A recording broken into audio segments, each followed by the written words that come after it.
कुछ तो बात है मोदी के नाम में, कुछ तो है मोदी के किए गए काम में। 2014 में जिस तरह मोदी के नाम से जनता में लहर देखने को मिली, उससे कई ज्यादा सीटों पर बीजेपी 2019 में इस बार मोदी मय की सुनामी की पूरी फिल्म दिखा दी। लगता है बाबा केदारनाथ में की गई मोदी की तपस्या से खुश होकर मोदी की लगाई अर्जी को बाबा ने मंजूर कर लिया है।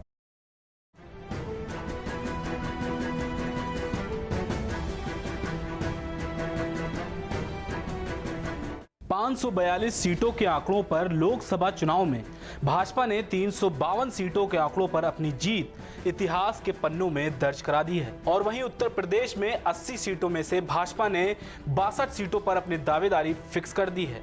देखा जाए तो उत्तर प्रदेश में महागठबंधन की नीति को मोदी की लहर ने पूरी तरीके से धो डाला है।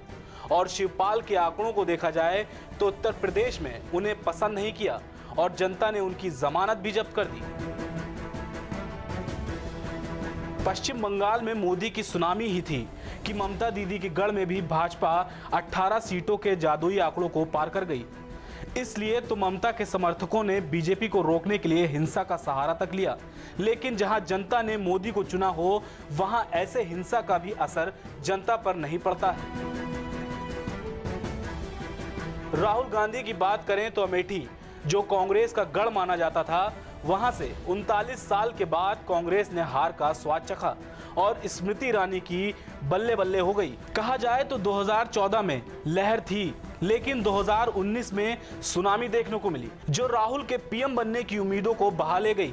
इसलिए राहुल की भावनाएं दबी दबी ही सही, लेकिन सामने तो आ रही हैं। सच मानिए, मोदी की इस ऐतिहासिक जीत ने बाबा केदारनाथ की महिमा की पौराणिक गाथा को एक बार फिर चमत्कारी उद्देश्यों की पूर्ति के लिए सच कर दिया है। मांगी गई मुरादों को बाबा पूरा करते हैं, इसी विश्वास के साथ ही तो मोदी ने फिर एक बार बाबा केदारनाथ की आध्यात्मिक नगरी में अपने धार्मिक स्वरूप को बाबा के वातावरण में ढाल लिया था। इसलिए बाबा की साधना करने के बाद ही मोदी की ऐतिहासिक जीत का डंका बजने लगा। मोदी मय में डूबी जनता की विश्वास की एक परत फिर देखने को मिली।